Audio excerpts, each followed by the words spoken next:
Hello everyone!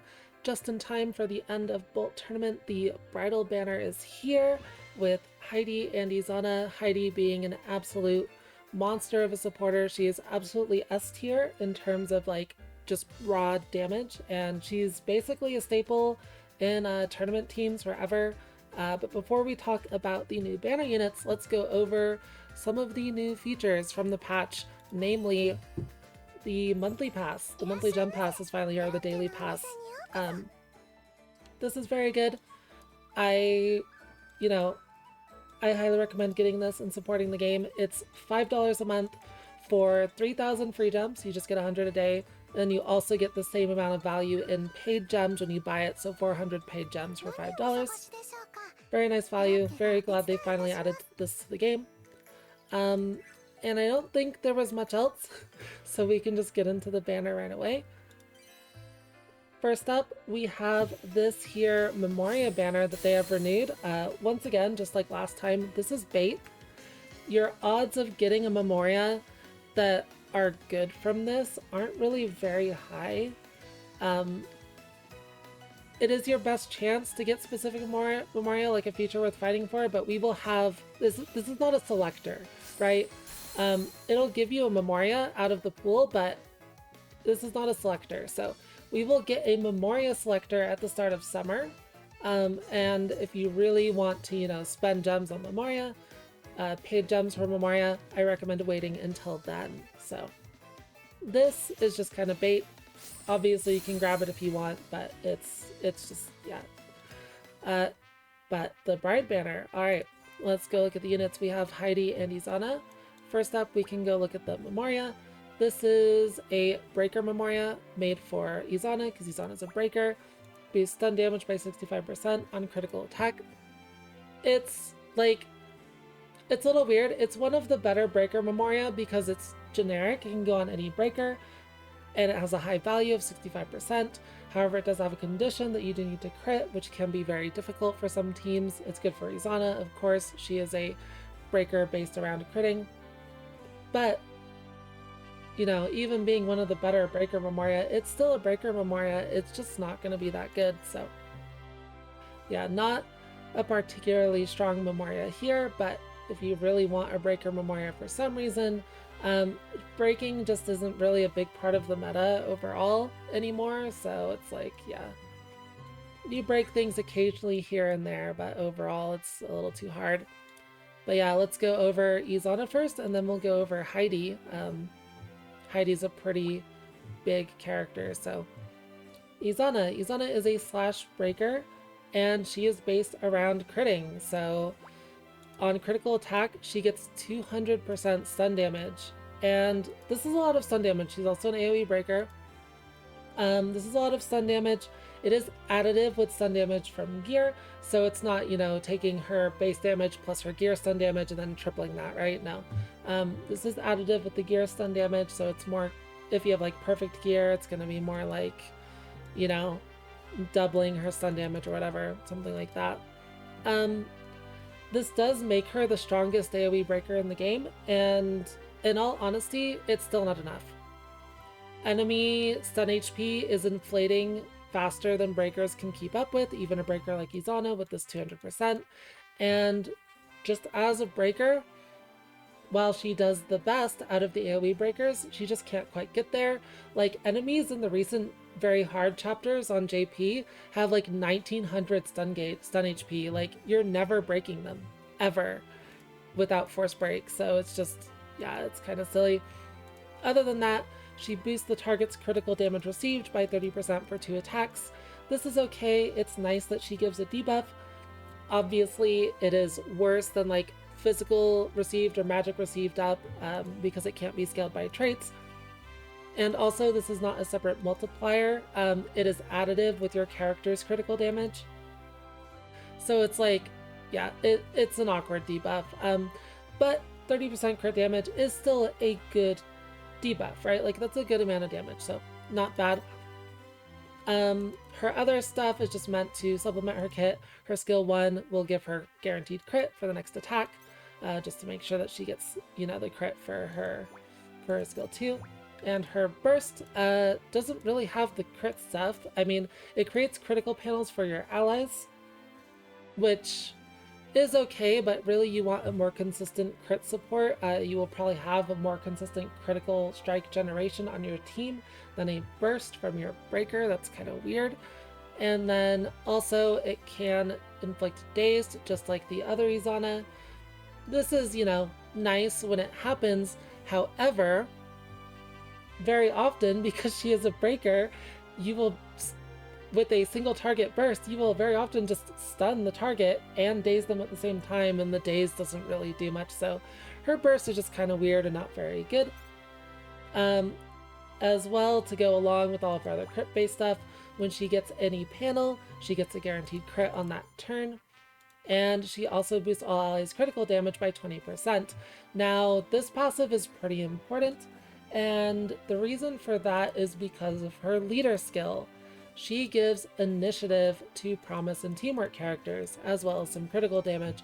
Promise and Teamwork being a story group, which notably has all of the Resnas in it, so... whoops. I somehow ended up at Mari.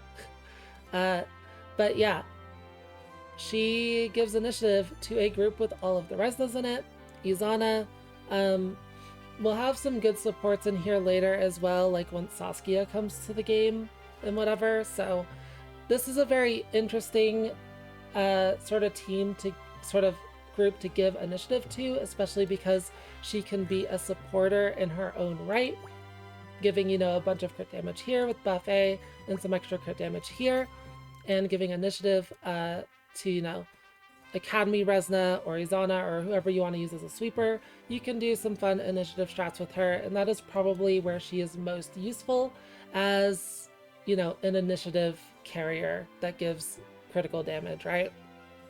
Because the stunning just isn't quite good enough against like actual relevant endgame content, but initiative is very strong and fun to play around with, so she is not bad for that. But overall, she is a fairly middle of the pack character. She's not bad, she's not great, but she is solid.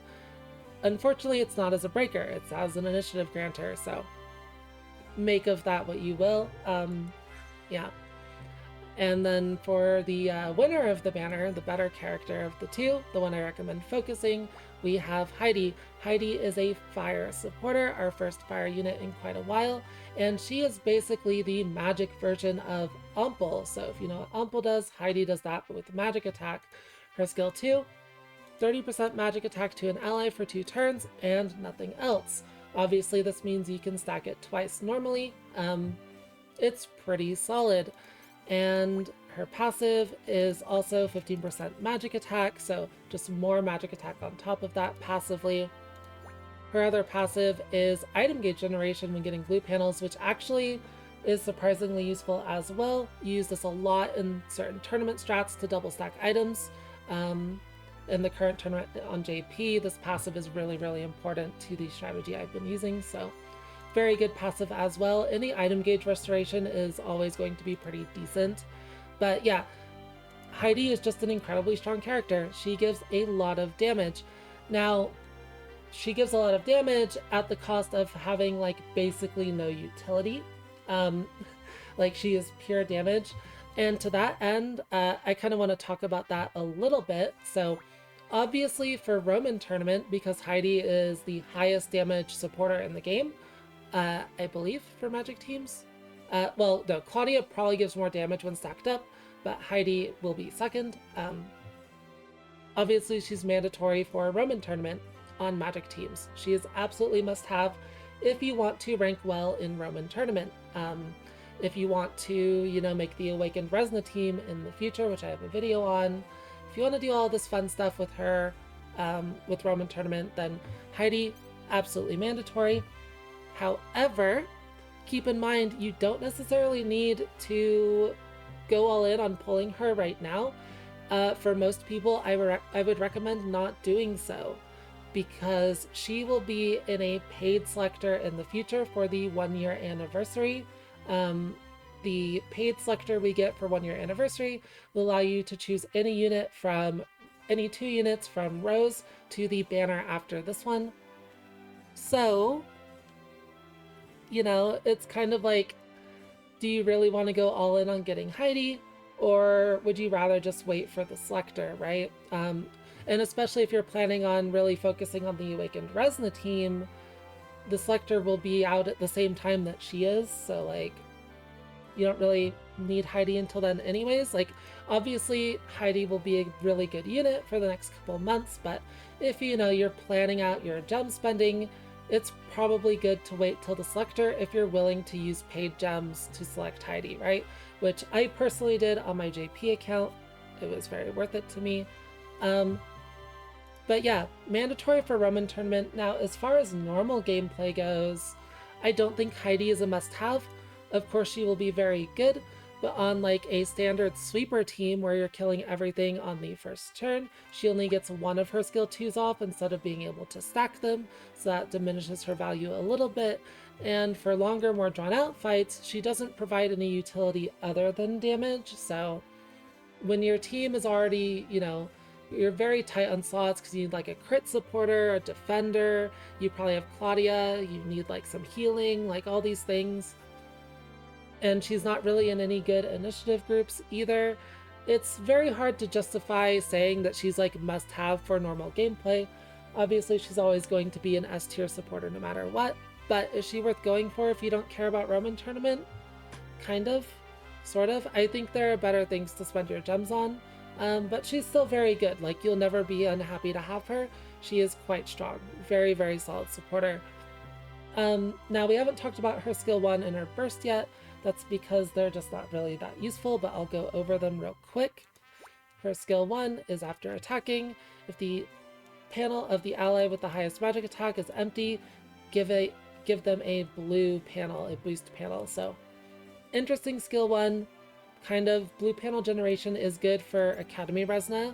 You can potentially fit that in there if you don't have like Academy Sophie, but it's not necessarily going to be better than using her skill 2, right? And then yeah, it's a decent skill 1, but it's very, very limited in usefulness, I think. Usually the boost panel just gets kind of wasted, in my experience. For the burst, she will boost the skill damage of the ally with the highest magic attack by 50%, and also convert one of their panels into a boost plus panel. This is an area burst that hits all enemies. You basically never want to use this. It will eat all of your debuffs, and it's really not particularly competitive with the skill 2. The boost plus panel is very good, of course, but like it's just not really worth it as a burst. Her leader skill sounds kind of bad. Lantana characters restore their own HP by 5% at the start of the turn, also boost their skill damage by 20%, and you would be right, this is a pretty bad leader skill. However, it becomes a lot better once we get Awakened Resna, who scales off of healing, so it's bad right now, but on a specific team it becomes amazing. Overall, it's good for one team. I wouldn't worry about it otherwise. And yeah, that's about it for Heidi. She's really good, but if you don't care about tournament, I think there are better characters to go for. So overall for this banner, if you care about tournament, pull Heidi or wait for the selector. If you don't care about tournament, this banner is kind of just like buy tickets and then skip, right? So unless of course you want best cat. I won't blame you if you want the cat. Cat's pretty cute, not gonna lie. Yeah, let's go over the recipes now. We have some really good recipes this time, by the way. This event has fantastic recipes. We'll go over Heidi's recipes first. We have the Sling of Happiness. While equipped to a character with Fire Affinity, boost potency of buff effects given by 12%. This, of course, is best in slot for Heidi herself. And it's really good to just have generic, like, buff effect stuff. It doesn't require the character as a supporter, just Fire Affinity, so it's pretty decent. It'll be good on future Fire supporters, it's amazing on Heidi. Then we have the Dress of Happiness. Boost the potency of all allies' effects received from boost type panels by 9%. This, of course, is very weak. It doesn't scale with anything. you usually won't have boost plus panels. This item is a total skip. Then we have the Ring of Happiness. While equipped to a supporter with fire affinity, boost allies magic attack by 6%. This is just more magic attack boosting, and this item is, you know, really, really good. You probably want to put this on Heidi. It's really solid, so just having more magic attack scaling, always a good thing. Then for the Izana items, we have the Vowed Hammer. While equipped to a character with slash affinity on critical attack, boosts stun damage by 90%. Of course, if you are trying to scale Izana's stun damage, then this will be the best for her. For some setups, like if you're going more of a initiative supporter setup, obviously you don't care about this, but if you want to try and use her as a breaker, yeah, good item. The Vowed White Kimono is boost potency of inflicted negative effects by 15%. I don't think this is very great. It's probably the best thing she has for the supporter initiative setup. For a breaker setup, it's not very good. The only effect it's scaling is that 30% received crit damage, so it's kind of like, it's pretty whatever. It's plus 5% crit damage, so yeah, it's kind of mid, right? Then we have the Vowed Ornament. While equipped to a character with slash affinity, after making a critical attack, boosts the target's critical damage received by 14% for 2 attacks. Now, of course, this one is quite strong. Giving an extra 14% crit damage when attacking is pretty dang good for the supporter setup, so very, very solid accessory here. And yeah, that's all the recipes. I guess we can go ahead and get to the polls because I actually have tickets today. We skipped the tickets last time, but I did save up the Linka banner tickets, the free ones that they handed out, not the shop ones. So we'll go ahead and I like Linka more, so we'll focus Linka and see what happens. And then we have some bride tickets as well. So we got a lot of pulls today. Oh, we got some winks. Does it mean anything? Probably not. But we did get them. Alright, so far nothing. Oh. Is this gonna be a fake out? Is this the fake out pattern? It's a guaranteed 3-star character, but... Okay, no fake out. But this should be... Oh, no, it is fake out. It's the very late fake out with the meteor shower. That is, yeah, okay. That is a pickup then. Probably Linka. But maybe we got off right. Yep. Nice. I'll take a Linka. She's pretty cute in this outfit. I suppose we have to change our focus now, but yeah, I'm pretty happy with this. I always like getting characters that my JP account doesn't have, even if they're not like amazing characters, just because it's fun to play with new stuff every once in a while, just like have a different experience between the two accounts. So pretty happy about grabbing Linka there. And let's go switch over to Yuna. I definitely would have preferred the luck on the bride banner, but you know, it's not guaranteed that we won't be lucky there too, right? Right?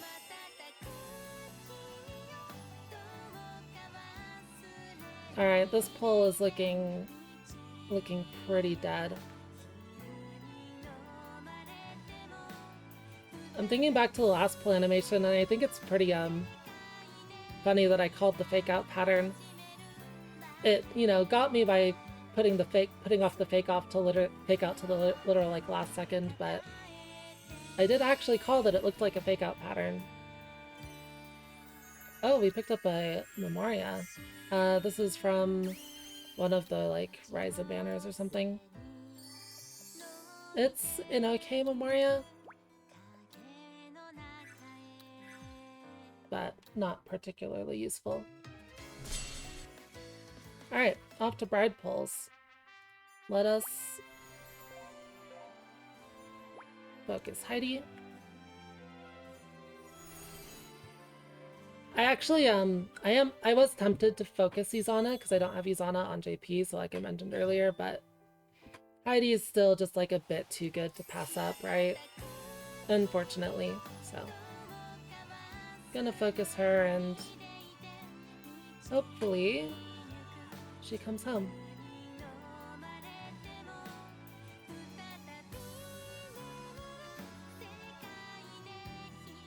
This looks like a whole lot of nothing though.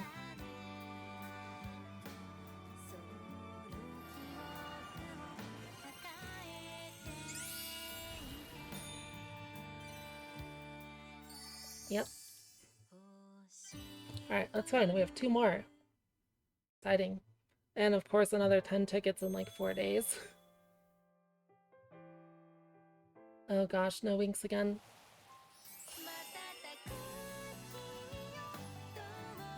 Well, if it's no winks, it's just completely doomed, right? Not always, but like most of the time.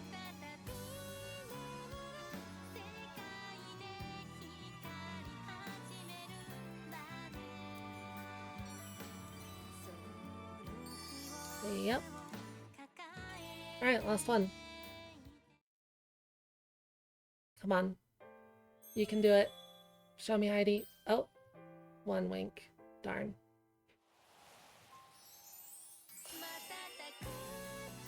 Alright, I believe in you. Oh, we did get a 3-star. That's not usually a fake out pattern.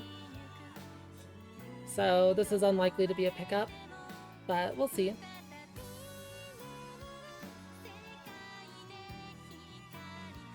Yeah, it does not look like a pickup. But maybe we'll grab someone cool. This account is still missing a lot of characters. Oh. Is that Sue? Is that Rose Sue or Base Sue? Base Sue. I think this is like the 3rd or 4th Base Sue that this account has gotten. So that's a little unfortunate. Is it just the Sue? Looks like it. Alright, cool. Not terrible pulls. We got 1 pickup, but not the pickup we wanted. But, you know, pretty decent. Alright, well, that'll be it for this one. I wish you all luck with your pulls, and I will see you for the next banner. Have a good one. Bye-bye.